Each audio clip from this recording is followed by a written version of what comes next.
being a kid. I think they forgot. Stuff like that. Let us make our own mistakes.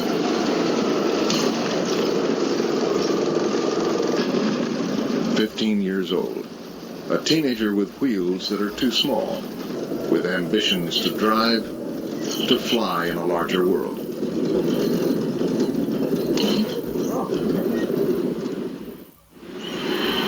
Late at night, Dr. Jay Geed heads to work. He too is grappling with the teenage world, trying to untangle the workings and wirings of the adolescent brain. This doctor is crossing over a new threshold to a fresh understanding of adolescence. I think people for generations have been fascinated by teen behavior and what is happening in teens. But for so long to actually look inside the biology of teen behavior has been very elusive. And we just haven't had the technology or the tools to try to peer into the so-called black box. But now he does. Dr. Geed of the National Institute of Mental Health gets the use of this imaging machine one night a week to look at the brain structure of normal children. Teens come in and sometimes even sleep in this large magnet so he can take a long, hard look inside their brains. Now, for the first time in our human history, we can actually start exploring the living, growing activity of the human brain. 5, 4, 3, 2, 1, blast off. What he discovered in the all-important part of the brain that sits behind the forehead, in an area called the frontal cortex, was an unexpected growth spurt, an overproduction of cells just before puberty. This is a process that we knew happened in the womb, maybe even the first 18 months of life. But it was only when we started following the same children by scanning their brains at 2-year intervals that we detected a second wave of overproduction. And this second wave of overproduction is manifest by an actual thickening in the gray matter, or the thinking part, in the front parts of the brain. Many people mistakenly believe that most of the changes occurred in the first few years of life, and that after a child was about 3, there was actually relatively little change occurring. And we know that that's absolutely incorrect. Well, I think the most surprising thing has been how much the teen brain is changing. By age 6, the brain's already 95% of its adult size. But the gray matter, or thinking part of the brain, continues to thicken throughout childhood as the brain cells grow extra connections, much like a tree growing extra branches, twigs, and roots. It's like this. The brain grows like a tree. First, there is a flurry of growth. Then unused branches or pathways are pruned.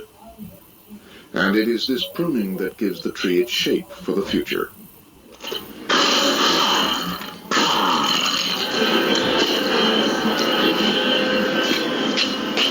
I'll hold this in position because it has to have a little bit of an angle. You want to tighten this clamp. Don't know if you think it's true.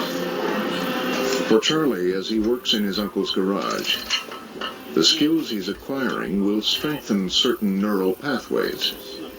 What he practices will combine with his own genetic heritage to consolidate the wiring in certain parts of his brain and not others. Last time you want to hold this thing a little bit.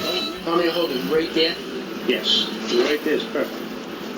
The pruning down phase is perhaps even more interesting because our leading hypothesis for that is the use it or lose it principle. Those cells and connections that are used will survive and flourish. Those cells and connections that are not used will wither and die. So if the teen is doing music or sports or academics, those are the cells and connections that will be hardwired. If they're lying on the couch or playing video games or MTV, those are the cells and connections that are going to survive.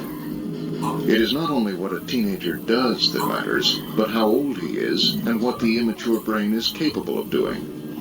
Some areas coordinate and oversee others, and it is those parts of the brain that have long interested neuroscientists. We've known for a long time that what we actually call the prefrontal cortex, the part that sits behind your forehead, is involved in planning behavior, your use of strategies, a technical term we call cognitive flexibility, which is can you change your mind and do you have sort of a fluid way of going about solving problems. Part of the brain that is the so-called CEO, or the executive of the brain, is still being built during the teenage years.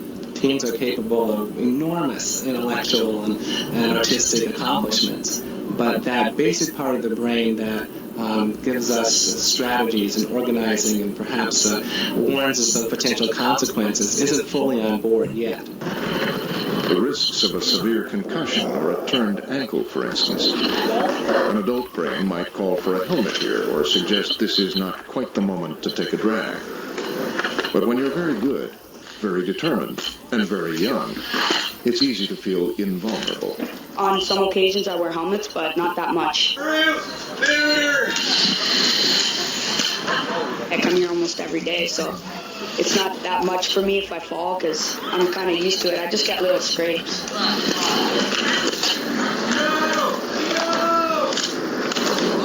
No, it's not that risky. Well, not that risky would be one way to put it. One of like the most common, either rolling or wrists.